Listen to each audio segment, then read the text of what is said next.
Although recon-all usually does a good job of reconstructing the cortical surface, sometimes it fails. These failures can be classified as either hard failures or soft failures.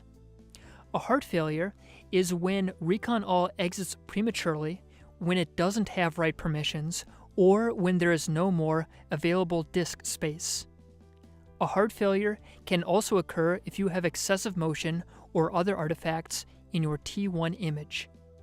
If you check the file recon-all.log in the scripts directory, and the last line says that recon-all exited with errors, you can assume it's due to one of these causes. Hard failures are uncommon and easy to fix. More common are soft failures, when recon-all completes successfully, but there are still errors in the surface reconstruction. The result is either 1. Inaccurate segmentation of the white matter, or 2. Inaccurate peel surface reconstruction. Fixing this requires editing the volume, because it is not possible to edit the surfaces directly. There are 5 types of soft failures: skull stripping errors, peel surface errors, intensity normalization errors, topological defects, and white matter segmentation errors. A few words about these last 2 cases. Topological errors, that is, holes punched through the white matter, and thin handles connecting distant gyri, are usually fixed automatically by FreeSurfer. White matter segmentation errors are usually restricted to brains with lesions. To learn more about fixing these errors, I recommend working through the examples provided in this link. Now, let's return to soft failures.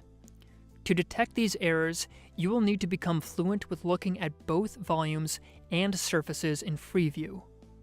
The main volumes you will look at are the T1 and brain mask images in the MRI folder, and the main surfaces you will look at are the peel and white matter surfaces. From your subject's dir directory, you can type the following to load all of these.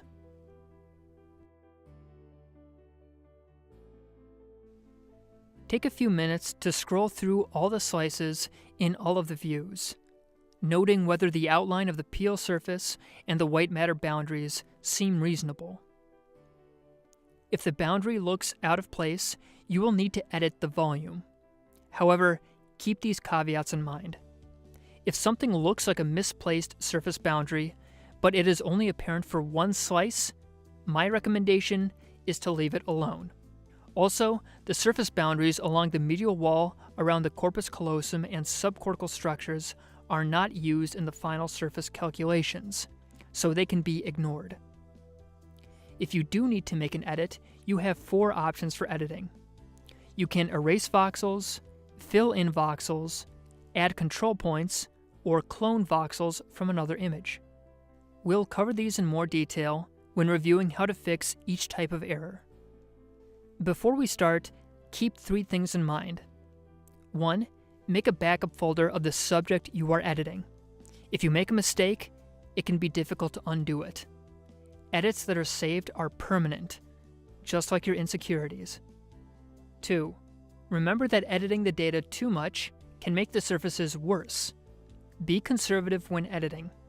If your data quality is good, recon-all will be very accurate in creating the cortical surfaces.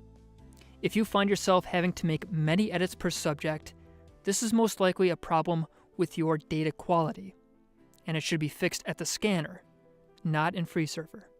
Lastly, if you're unsure of whether to make an edit, don't do it. Remember that we're editing 3-dimensional volumes, and what looks like a problem in one slice may resolve in the next slice. In the next video, we will cover the first soft failure, skull stripping errors. See you soon.